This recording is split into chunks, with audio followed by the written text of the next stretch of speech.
Okay, thank you for coming today. We're fortunate to have Dr., I hope I pronounced her name correct, Dr. Tina Kohli. She's actually a native of Massachusetts, went to college at Cornell, medical school at Rochester, did a residency at Beth Israel in medicine, and then went to Montefiore for infectious disease, and she became attending here at Tufts. She's helped to teach in the medical school in the microbiology course, and she's developed an interest and has NIH funding in the role of to look at the mechanisms and treatment of HIV-associated diabetes. So I don't know how much, or insulin resistance, I don't know how much you really know. It's a very, very common problem. They have alterations of body fat distribution, so we're lucky we have a great person to talk to us today about it.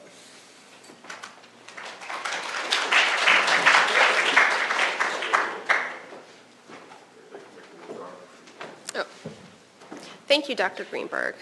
So it's my pleasure to be here today and talk to all of you about my research interests. And just to kind of tell you a little bit more about myself, I specialize in infectious disease, and I did my training in the Bronx at Albert Einstein in New York City.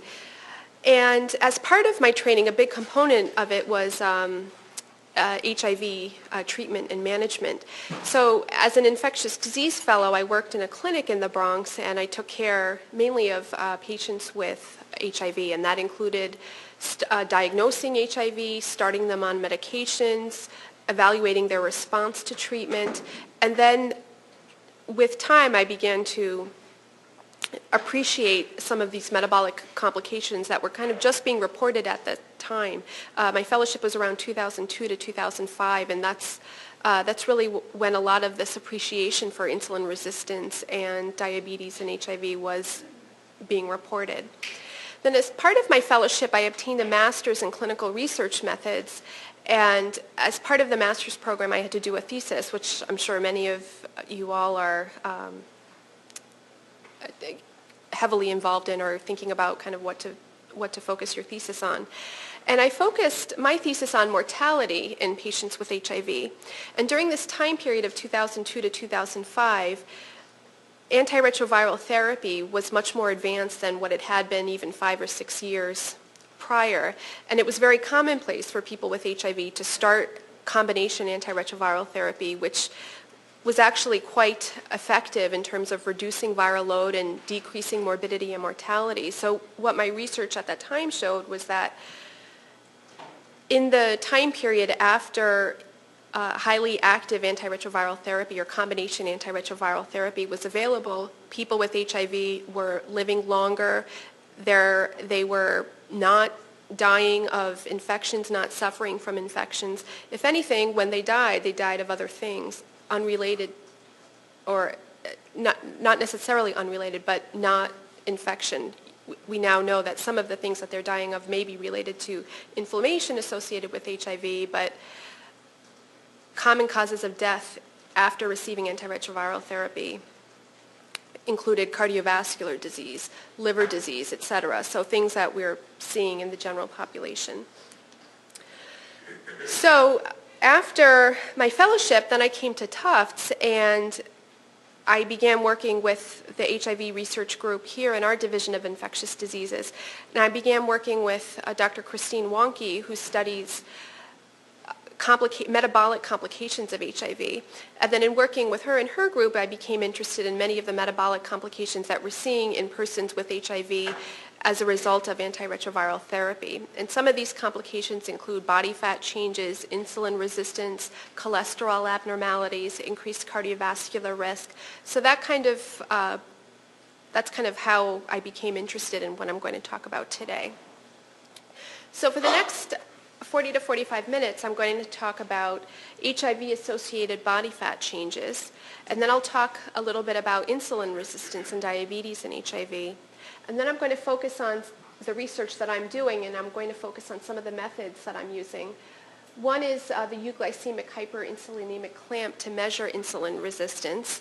And then lastly, I'll talk about measuring ectopic fat or liver fat using magnetic resonance spectroscopy. So There have been tremendous advances in HIV over the last 30 years. HIV was first appreciated as a virus causing significant disease in the early 1980s. So now over the last 30 years, we've made great strides in treating this virus. Initially in the early 80s, there was very little we could offer patients with HIV, and many succumbed to severe opportunistic infections and died pretty soon after their diagnosis. But now we're actually seeing prolonged survival with HIV. HIV is no longer kind of the death sentence that it used to be. It's really a chronic disease that can be managed for several years with antiretroviral therapy. The lifespan of persons with HIV really is approximating that in the general population now. And that's largely due to the availability of antiretroviral therapy. We have many more medications than we did even compared to 10 years ago, and certainly in the 80s. And we have newer medications that are better tolerated, have fewer side effects, and are easier to take in terms of fewer pills. Back in the 80s and 90s, taking HIV medications often meant taking 20 plus pills a day, and now we have very simple regimens, some that can be as simple as 1 pill a day. And we actually also now have a better understanding of when to time or when to start antiretroviral therapy. If I were giving this talk 5 years earlier, I would have said that not everyone who has HIV when you're making the diagnosis should start medications right away. We would delay it until we see some decline in their immune system. But now we've actually appreciated that uncontrolled viral replication and having untreated HIV increases the inflammatory state, which thereby increases the risk of other metabolic conditions such as diabetes, such as metabolic syndrome, insulin resistance, and can thereby increase cardiovascular risk. So now really the standard is when we diagnose someone with HIV, we try to get them on medications as quickly as possible to reduce inflammation and improve their overall survival and minimize morbidity. So this slide here is really, this is taken from a key paper, a key HIV paper that was published in the New England Journal in 1998. And this slide here shows that when HAART, which stands for highly active antiretroviral therapy, when that was first introduced, which is around the mid-1990s, when that was first introduced and the use of HAART really increased as it became commonplace in HIV clinics, deaths due to HIV declined dramatically. And this really is a sentinel paper in the HIV literature, as this shows that the use of this highly active antiretroviral therapy really changed the management of persons with HIV. As I said, HIV is now a chronic condition, and people need to stay on these medications lifelong, but they can really achieve a close to a normal lifespan as a result of these medications. And what exactly is highly active antiretroviral therapy? Well, it basically is just a combination of antiretrovirals. In the mid to late 80s and 90s, we had fewer medications available to treat persons with HIV. This slide here actually shows the number of HIV medications that we have, and this continues to increase every year. One of the first medications that we had to treat HIV was AZT, and that was commonly used alone or in combination with perhaps one other drug in the mid to late 80s and early 90s. And then by the time when HAART was really introduced here, we had newer classes of drugs available, mainly the protease inhibitors and then also the non-nucleoside reverse transcriptase inhibitors. So nowadays, when we start someone on HIV therapy, we use a combination of different drug classes, kind of similar to the treatment of TB. You want to use you want to use a combination of drugs for more than one class to minimize resistance. So we usually use 2 of the NRTIs, which are nucleoside or nucleotide analogs, in combination with an NNRTI or a protease inhibitor. And as you can see, there are several protease inhibitors available to us now in 2013. So soon after the availability of highly active antiretroviral therapy, we began to read about reports of HIV lipodystrophy. And HIV lipodystrophy can be called many different things. It's sometimes referred to as body fat changes, fat redistribution, fat maldistribution.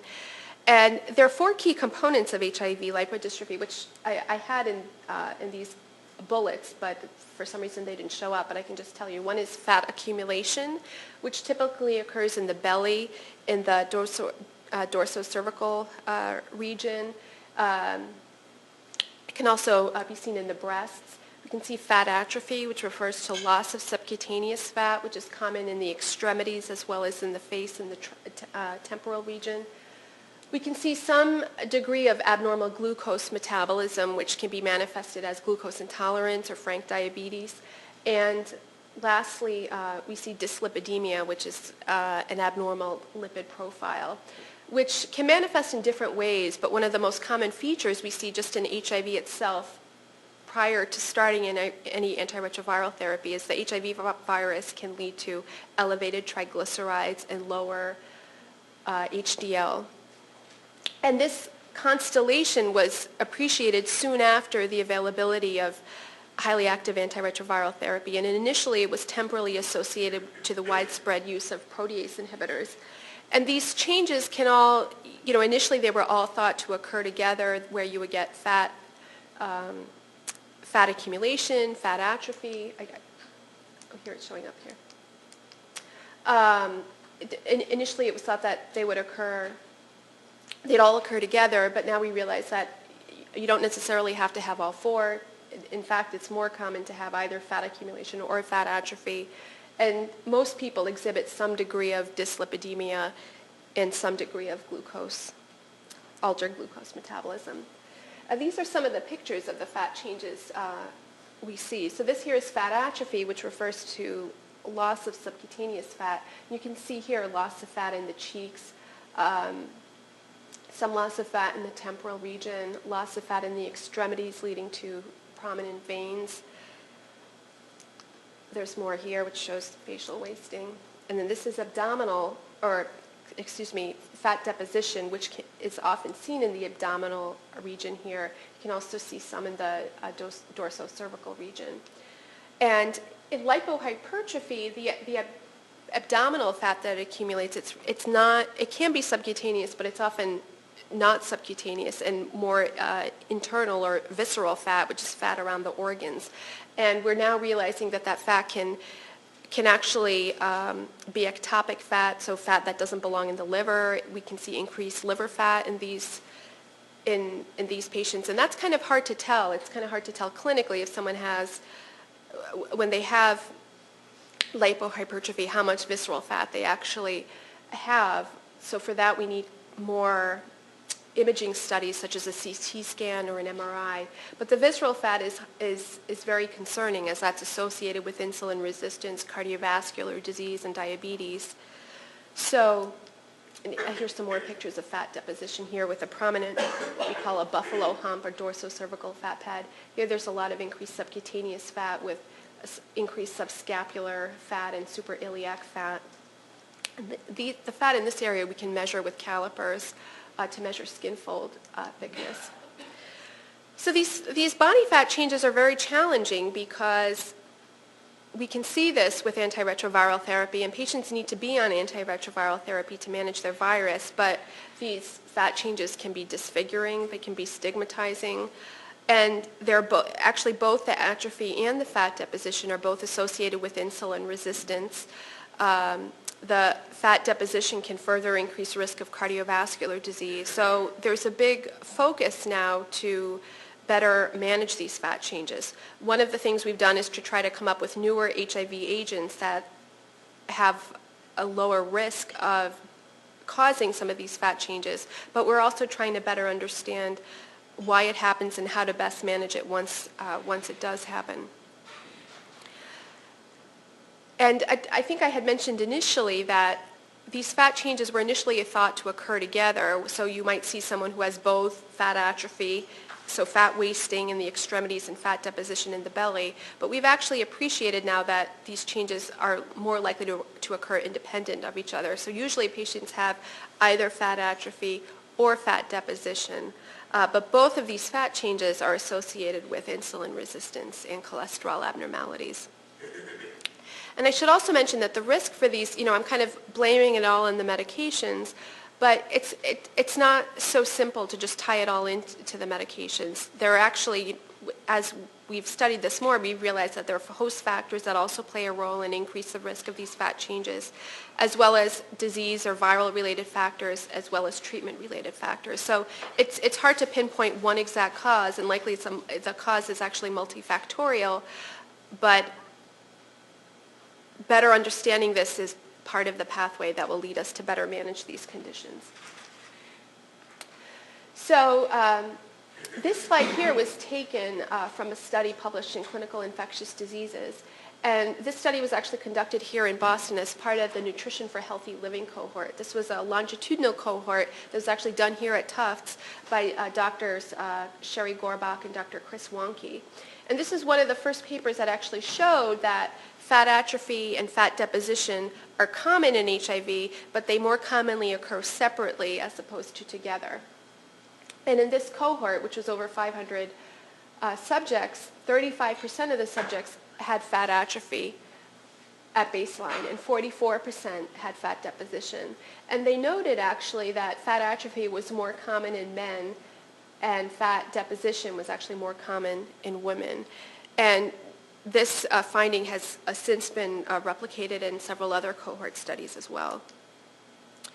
And we now have a pretty good understanding. There's still more to be done, but we have a good understanding of some of the causes of lipoatrophy. So we have a better understanding, I'd say, of lipoatrophy right now than we do of fat deposition or lipohypertrophy. One of the things that several studies have shown are that the older NRTIs or thymidine analogs are really associated with lipoatrophy. And the older thymidine analogs, one of the key ones that's been highly associated with lipoatrophy is called Zerit, or stabudine, or D4T. Those are all different names of the same drug. AZT, which I'm sure you've all heard of, that was one of the first HIV drugs. That's also in this class and has also been associated with lipoatrophy. And as I mentioned, men, for reasons that are not entirely clear, they're also at higher risk for lipoatrophy than women. White race is also felt to be a risk. And we've also noted that the longer someone has HIV and the more severe their disease is, and we measure the severity of disease by a lower CD4 count. So the lower the CD4 count, the higher the risk of a lipoatrophy. And lipoatrophy, it actually takes time to develop. So initially, when you start someone on antiretroviral therapy for HIV, initially their lymph fat actually increases, and that's felt to be kind of a return to a healthy state or a return to health phenomenon. But with time, lipoatrophy develops, and it's been shown that the cumulative exposure to NRTIs is associated with lipoatrophy. However, we have newer NRTIs, as I had showed in one of my earlier slides. We have several NRTIs now, and these newer ones that are not thymidine analogs are associated with a lower risk of lipoatrophy. So it's now to the point where I think we see less lipoatrophy than we did even 5 years ago. So now, I would say if we were to repeat that prevalence study, we'd see more lipohypertrophy than lipoatrophy. But we still do see lipoatrophy because unfortunately it's not all reversible. Some studies have looked at switching patients who are on AZT to D4T to newer NRTIs. And although you may see some improvement in lymph fat, it's not totally reversible. So a lot of the fat atrophy that we see are in patients who've been infected with HIV for a long time and have spent a number of years on these drugs, AZT, D4T, et cetera. So we still see lipoatrophy, and it's a concern as it's associated with insulin resistance. And I think one other point that I want to make is that in this earlier slide, when I talked about these fat changes that are part of lipodystrophy, some of the key features of lipodystrophy, fat accumulation, dyslipidemia, and glucose metabolism, these are key components of metabolic syndrome. And fat atrophy has been pointed out to really be one of the like the key feature of lipodystrophy that's really unique to HIV. And I think that's something we're still studying now. And now as we're seeing more lipohypertrophy, we're trying to understand, is it the meds? Is it genetics? Is it not? Is it all metabolic syndrome? So that's another area that we're looking at.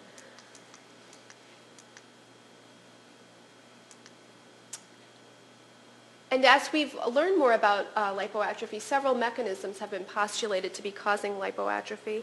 One of the key mechanisms that's been supported in other studies is mitochondrial toxicity. It's felt that long-term exposure to NRTIs is associated with depletion of mitochondrial DNA.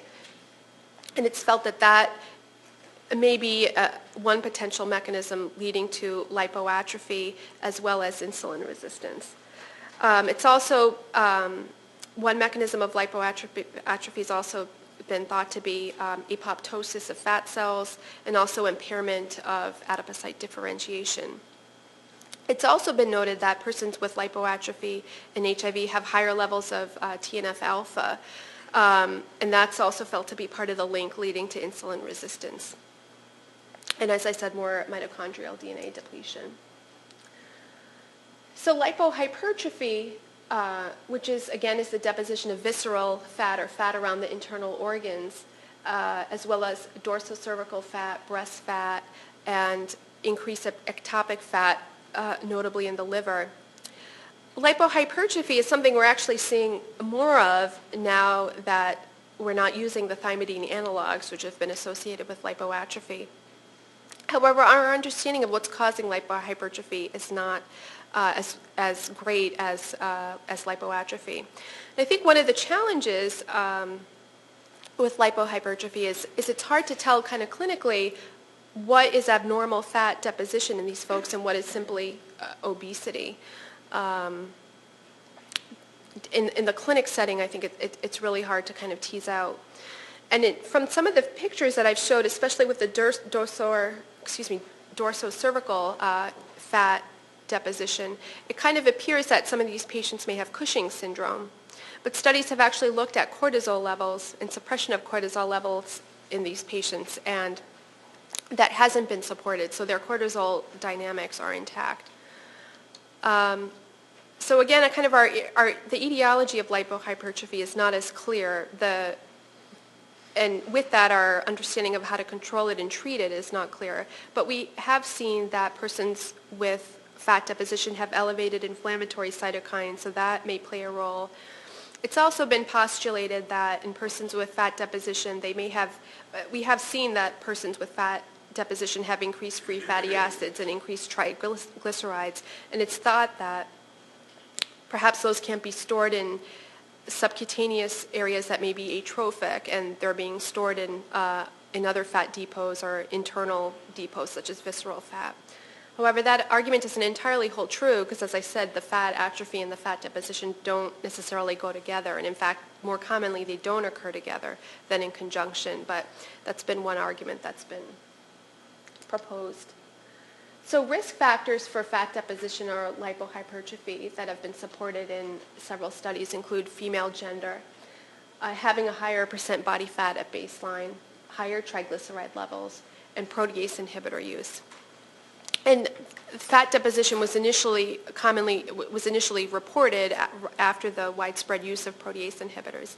However, that's not to say that persons not on protease inhibitors don't experience fat deposition. We're seeing it in patients on protease inhibitors as well as without, but there just may be more of a risk with protease inhibitors.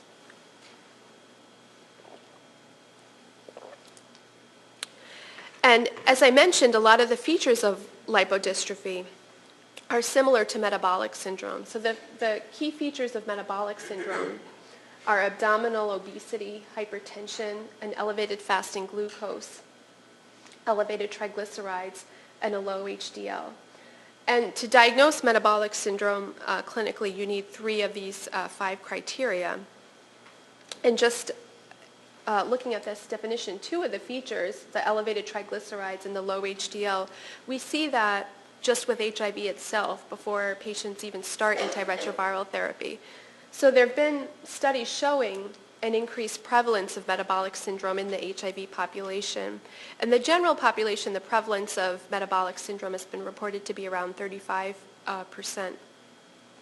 And in the HIV population, it varies, but studies have shown a prevalence rate of up to 45%. And some studies have looked at risk factors for developing metabolic syndrome after initiating HIV therapy. And these include older age, higher BMI, a lower CD4 cell count, unsuppressed viral load, and protease inhibitor use. So you can see kind of the risks are confusing. So lower CD4 cell count and the unsuppressed viral load, that can be mitigated by using antiretroviral therapy, but then some specific antiretroviral therapy, notably the protease inhibitors, are associated with an increased risk of metabolic syndrome. And in this study, the risk of metabolic syndrome that was increased by protease inhibitor use, that was felt to be largely due to an increased triglyceride level. So the PIs, or protease inhibitors, increased triglyceride levels, and that was felt to then increase the risk of metabolic syndrome. And this is an area of active research as well, because metabolic syndrome increases the risk of cardiovascular disease, and some studies in HIV have shown that metabolic syndrome increases mortality in HIV-infected persons. So now I just want to move on to insulin resistance in HIV. And as I mentioned, these fat changes that are highly prevalent in HIV, both the fat atrophy and the fat deposition, are associated with insulin resistance. And insulin resistance is, as I'm sure all of you know, it's kind of hard to define, and various studies can use different definitions of insulin resistance. And a lot of these, in a lot of these studies, the age of the HIV-infected people is in the mid-30s to mid to late 40s. So the fact that we're seeing a fair amount of insulin resistance in that age group is concerning. But the prevalence can really vary depending on how you define it. Most of the studies looking at in the HIV literature have diagnosed insulin resistance based on an elevated fasting insulin, a fasting insulin of greater than 15, or an abnormal fasting glucose between 100 and 126. And these studies have reported a prevalence of insulin resistance as high as 50% in the HIV population, both receiving antiretroviral therapy and also including those not receiving antiretroviral therapy. I should mention, though, in studies that have looked at HIV-negative persons, then HIV-positive persons not receiving antiretroviral therapy, followed by HIV-positive persons receiving antiretroviral therapy, the highest risk is felt to be in those receiving antiretroviral therapy.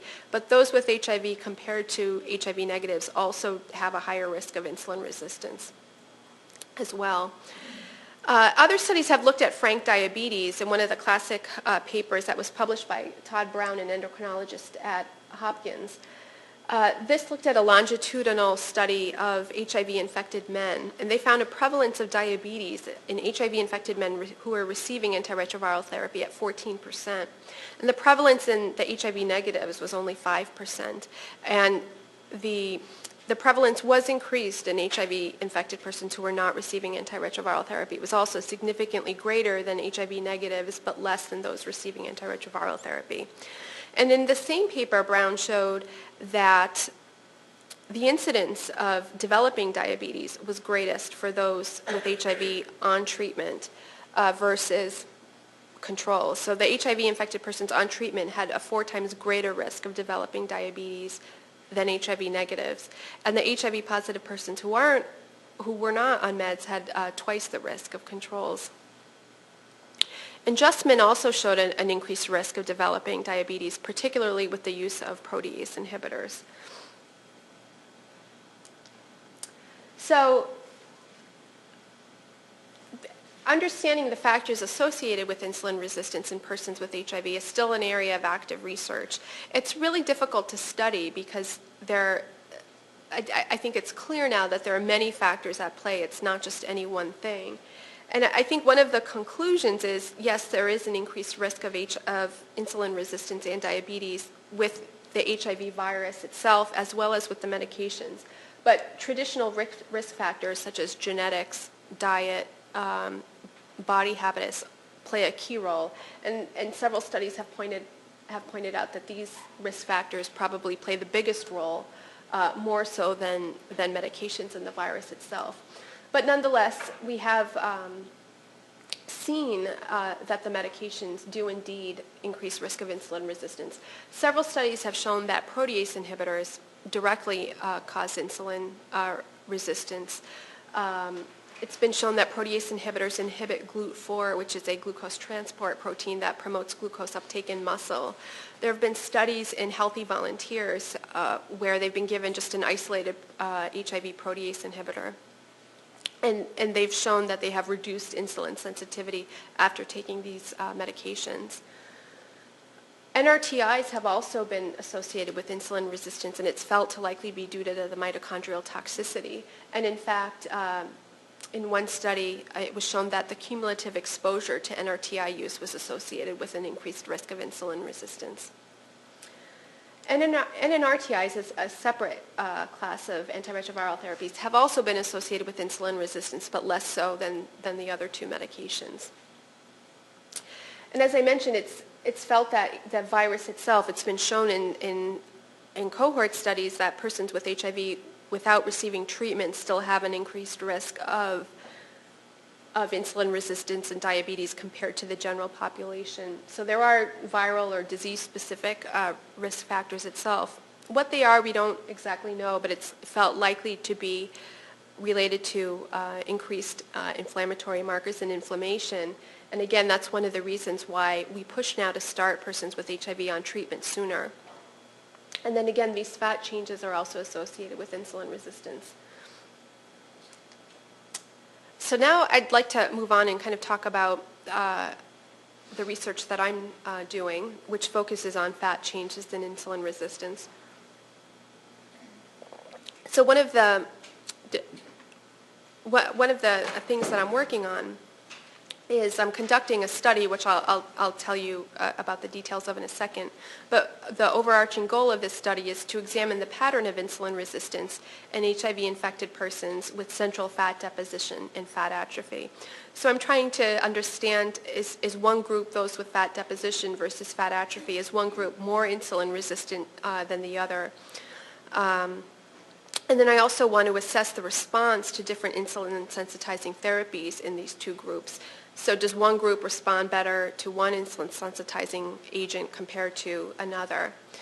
Then I also want to measure liver fat and peripheral muscle fat in HIV-infected persons with central fat deposition and fat atrophy.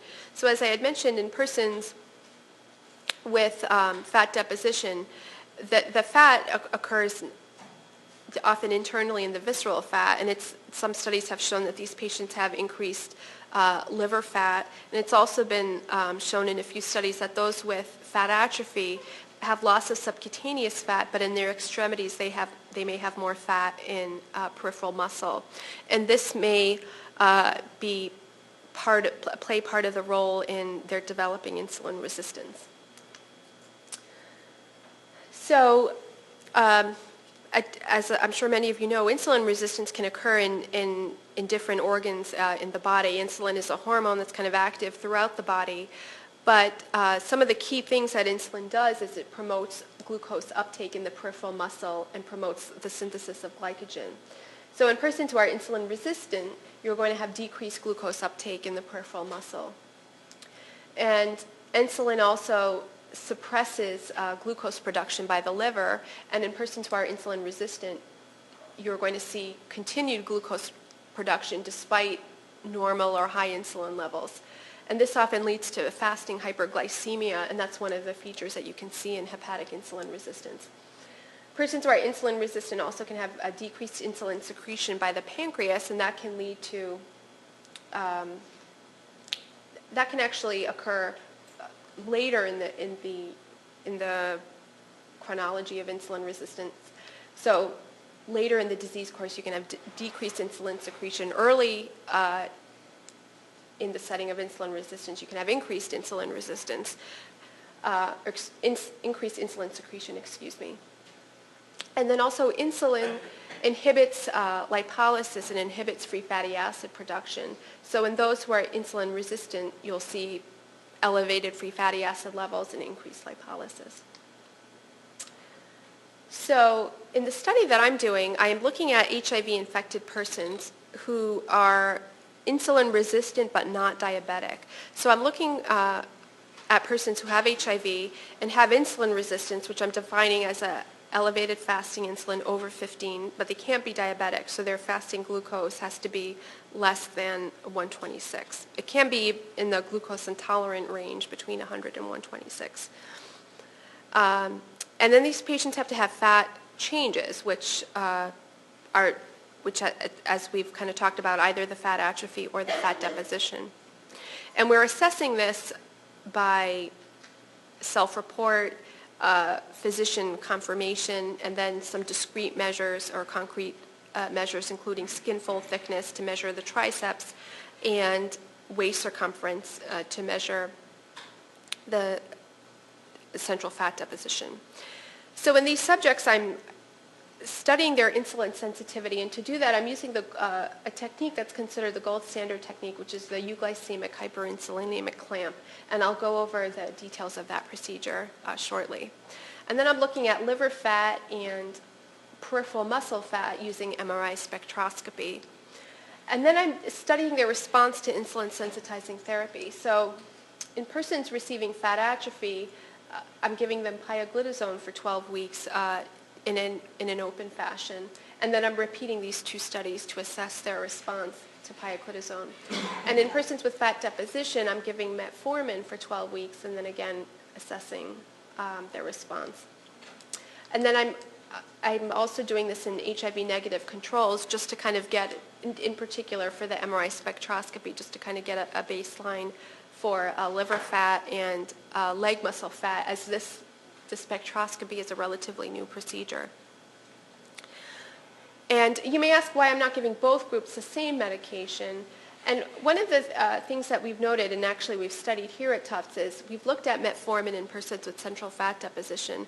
And metformin, I should step back, metformin is one of the oldest agents used to treat diabetes. It's highly effective as an initial agent to treat diabetes as well as insulin resistance. It often results in weight loss, and it has been shown to be effective in reducing visceral fat as measured by CT scan, but it also reduces subcutaneous fat. It's not specific. And in persons with fat atrophy, that's not ideal. So that's, if they already have less subcutaneous fat, I don't want to give them a medication that would worsen that potentially. So that's one of the reasons why they're receiving pioglitazone. And pioglitazone is a thiazolidinedione, or a PPAR gamma agonist, which increases adipogenesis, and it's been shown in some studies to increase limb fat, and it also improves insulin sensitivity, or has been shown to improve insulin sensitivity by stimulating glucose uptake. There have been a few studies looking at pioglitazone in the HIV population. They've yielded mixed results, and I think there are probably several reasons for that. One is, it's not clear how long to study these patients with pioglitazone, et cetera. There have been studies in HIV-infected persons with rosiglitazone also, which have shown mixed results, but certainly the general consensus is that it likely does increase limb fat. But there have been concerns about cardiovascular complications with rosiglitazone, so that's is no longer being used. So the euglycemic hyperinsulinemic clamp, as I mentioned, it's considered the gold standard method to examine insulin sensitivity. And as I had mentioned, when we're trying to study insulin resistance, one of the challenges is it's really hard to define insulin resistance. When we see these HIV patients in the clinic, really the only tests that we commonly do are a glucose, which hopefully is fasting, but oftentimes it's not even a fasting glucose. And we can check hemoglobin A1C levels, which are a measure of glucose over the last 3 months.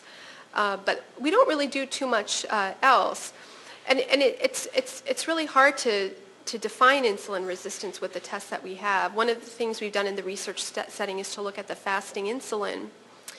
But there can be a lot of variability in that measurement. So you could repeat it a week later, you may get a normal result, you may get an abnormal result, or it still may be abnormal, but there can be a lot of variability.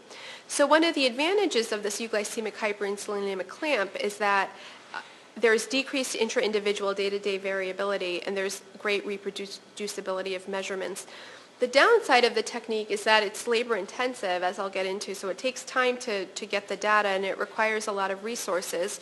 So it's not really ideal in large longitudinal studies. I think for that we still have to rely on the fasting glucose or fasting insulin or HOMA or some surrogate derived from these fasting measures. But in a study such as mine, which is a small pilot study, the clamp procedure really affords much information. So in the normal setting, when you eat a meal, you'll have a rise in your blood glucose level and your pancreas will secrete insulin. When in using the clamp procedure, we're breaking this physiologic feedback loop, and this allows us to really measure insulin sensitivity. So the concept of what's done in this procedure is that insulin is administered exogenously. So insulin is infused through an IV, and it's infused at a high insulin level. So the insulin level should be high enough that it's going to suppress glucose production by the liver. And the insulin should stimulate glucose uptake in the periphery or in the muscle, and that will result in a decline in glucose. So to prevent someone from getting hypoglycemic as the insulin is being infused to a high level or a hyperinsulinemic state, plasma glucose is also infused intravenously, but the rate of the plasma glucose infusion is variable to maintain a normal glucose level. So during this procedure, we want to maintain the glucose at a normal level, which we approximate at 90. So we adjust the infusion of glucose to maintain a normal glucose level at around 90. The infusion of insulin, however, remains constant. So for the period that you're studying the subject, the insulin level is constant, and you're trying to achieve a high insulin state. So really, to measure insulin sensitivity when doing this procedure, you get your measure of insulin sensitivity by examining the rate of glucose infusion. So in someone who's very insulin sensitive, they'll need a lot of glucose to be infused as they're receiving this high insulin load for 2 hours. They'll need more glucose to maintain a normal glucose level at around 90. In someone who's insulin resistant, they'll need less glucose to maintain a normal glucose level. So for the procedure that I'm doing, I'm using a pretty standard insulin infusion rate of 40 milliunits per meter squared body surface area per minute. It generally translates into about 10 units of IV insulin.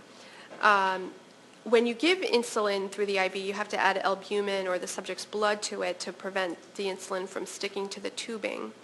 And then we measure plasma glucose at 5-minute intervals. So we need a special machine so that we can get a glucose level in real time at the bedside, because we need to know the glucose frequently so that we can adjust it accordingly. And when you start the insulin, usually we start the glucose shortly thereafter. So a common time to start the glucose infusion is around 4 minutes after the insulin started. Usually we start it at a very low rate of 2 milligrams per kilogram per minute. But the starting of glucose can be variable. We often start it later in someone who's more insulin resistant. Usually we'd wait for the glucose to go down a little bit before starting the glucose infusion. And typically in most subjects you should see a decline in glucose by 40 minutes. In some patients it can happen after 15, 20 minutes. In some patients it can happen later. But usually at this insulin level you'll see some, even in the insulin resistant folks, you'll see some decline in glucose. So the equipment that you need for this procedure is 2 IV catheters, calibrated infusion pumps, because you need to be able to make rapid adjustments to the glucose infusion rate, a bedside glucose analyzer, and a heating box. So the arm that has the IV of which you're assessing the glucose every 5 minutes, that's kept heated. And the reason why it's heated is because you want to attempt to measure arterialized venous blood. In the early studies, when this procedure was first being performed, this was actually in the late 70s, early 80s. I should also credit this procedure was the credit to this procedure goes to an endocrinologist in San Antonio, Texas, Dr. DeFronzo. He first described this procedure in a paper in 1979. And initially, the IV that was used, or the catheter that was used to assess glucose every 5 minutes was actually, the catheter was inserted into an artery. And the reason for that is when you're measuring a glucose, it's actually higher in the artery compared to the vein, because the arterial glucose, when it's perfusing the tissues, it's going to go down by the time it gets to the vein. And that difference will be greater in persons who are insulin sensitive compared to those who are insulin resistant. So in someone who's insulin sensitive, when the glucose that's in the artery, when it's perfusing the tissues, there's going to be more uptake, so there'll be less glucose in the venous blood. Whereas those who are insulin resistant, there'll be less uptake, so there's less of a difference between the arterial and venous glucose. So to minimize that without going through the challenges of having an arterial catheter, the hand the theory is to be kept heated, and the heating vasodilates the vein, which minimizes this AV difference. So this here is a picture of the glucose analyzer. It's just a very simple machine. We pipe. After getting a sample of glucose through the IV, it's spun in a centrifuge, and we take a pipette, put a simple, it's just actually a microliter of plasma that goes in here, and then we get a glucose reading, typically in about, I'd say, 45 seconds or so. And this procedure, I should say, that we do at the CTRC in Tufts Medical Center. And then we just we record the glucose just on a simple flow sheet every 5 minutes, and then we adjust the infusion rate accordingly to maintain the glucose at 90. And the insulin infusion rate, as I said, remains constant. So you can do a clamp for as long as you want, and you can make it as sophisticated as you want. You can study insulin sensitivity at different levels of insulin. You can do a low insulin infusion, then a high insulin infusion. We just do one simple rate, as I said, of 40 milliunits per meter squared, and we do it for 2 hours. You can do it for longer. Some of the advantages of doing the clamp longer is you'll have more time to achieve a steady state. But after 120 minutes, that's kind of I'd say the most common duration of a clamp. After 120 minutes, we continue the glucose infusion, but the insulin stops, so we continue the glucose to maintain a normal glucose level. The subject's able to eat, and then we continue to monitor the glucose, even though the insulin's off, because we want to make sure that they're able to maintain a normal glucose level prior to leaving the study. And I think just in the interest of time, I don't know that we need to go into the details of how we calculate insulin sensitivity, but I think the key thing for you to know is that what the clamp tells us is a measure of insulin sensitivity, and we measure insulin sensitivity by looking at the rate of glucose infusion. So the amount of glucose that's infused during this clamp kind of gives you a sense of how insulin resistant or how insulin sensitive the subject is. The more insulin sensitive, the more glucose you'll need to infuse, and there are specific calculations that allow us to do that. This chart here is actually taken from a clinical diabetes research textbook by Rodin, and here it just shows different M values derived from a clamp taken in different groups of persons. So a normal M value is I'd say around anywhere between 5 and 7. Here they show healthy subjects with a normal rate had an M value of 7. In long-distance runners and weightlifters, so people that are highly physically active, the M value was higher at 10. In persons with diabetes, poorly controlled diabetes, their M value was in the 2 range, 2.7 to 2.9. So you can really get a good distinction even in normal people of how insulin sensitive or how insulin resistant they are. And just to kind of further show you, in in people who have normal glucose metabolism but a first-degree relative with type 2 diabetes, you can see some decline in their insulin sensitivity by the M value of 4. Here we see 4. It can go up to 6, but it just kind of gives you a sense of the information you can get from this procedure. So in some of the clamps that I've done, I've had a healthy control. This is an M value that I got. It was 9. But in persons with central adiposity, I was definitely able to see some insulin resistance here with lower M values and with fat atrophy here as well. So lastly, I just want to quickly touch on how we're measuring hepatic fat as well as intramuscular fat using spectroscopy, as this might be an area that may interest some of you and potentially is a technique that others could use as well. So spectroscopy is really very similar to MRI. It essentially just complements MRI, and we're using it to measure liver fat as well as intramuscular fat. And essentially it's the same procedure as an MRI. A subject's put in a scanner. Here we're putting them in a 1.5T MRI scanner. And then a single coil is placed over the area of interest, the abdomen, or in our case the soleus muscle. And what spectroscopy does is it allows you to measure different metabolites in the tissue. And in particular, for this study, we're looking at proton spectroscopy, and we're looking at the lipid metabolite. And what you'll find when you do spectroscopy, first you get the images and you have to post-process it, but you'll get different peaks for various metabolites. And here we're looking at the lipid peak to get a sense of liver fat. And this is really useful because it gives you more information than you can otherwise get from a CT or MRI, more accurate information regarding liver fat. So this is just a sample spectroscopy image that I got on a subject who was HIV positive with elevated liver fat. So a normal liver fat level is about 5%. It's expressed as a percent of water content. So 5% or less is considered normal. So this is someone who had an incredibly high amount of liver fat, and you can tell by this, the peak here when you post-process it. And I should say that this degree of being able to quantify the liver fat is something that you can't do by CT or MRI. And this is another HIV subject who had relatively normal liver fat. It was just slightly elevated at 5.9%, and you can see that the peak here is much smaller. And we're also trying to do this in leg muscle and see how that's associated with insulin resistance. And then, as I mentioned, we're looking at insulin sensitizing therapies in persons with HIV, and in particular looking at metformin and pioglitazone.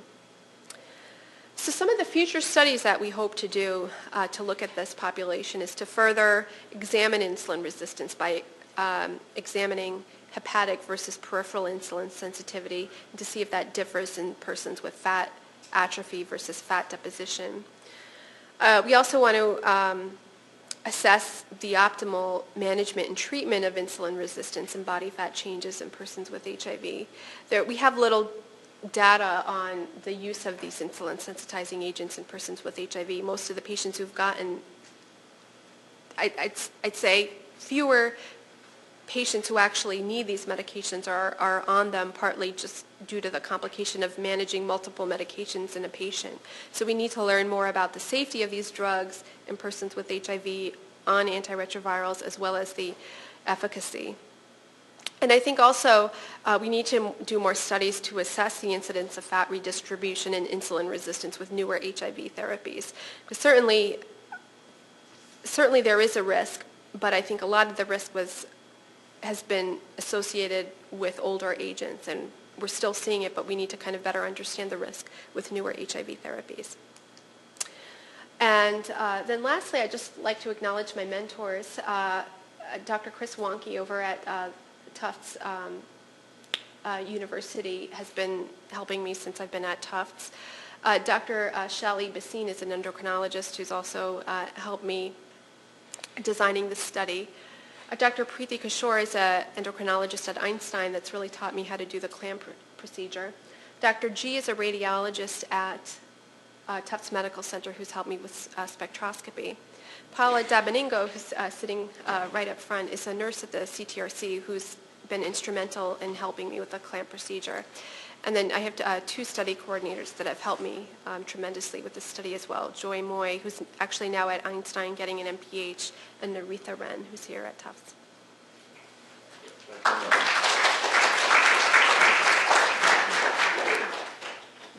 Time for a few questions. Yes. Yeah. So I was wondering why you're choosing to look at the soleus muscle in particular. Yeah, prior study, there haven't been many studies that have been done, but prior studies have used the soleus muscle. And from what I recall, that has more type 1 muscle fibers, which are more, which is better for studying insulin sensitivity. Joel? There was a trial, I think, called the Pivens trial that was published in the journal in 2010 that showed that not only did pioglitazone, but even more so, relatively high doses of vitamin E was actually able to reverse the histology of non-alcoholic steatohepatitis. Mm-hmm. I'm wondering whether there's any, and I think actually that observation has been reproduced by subsequent trials.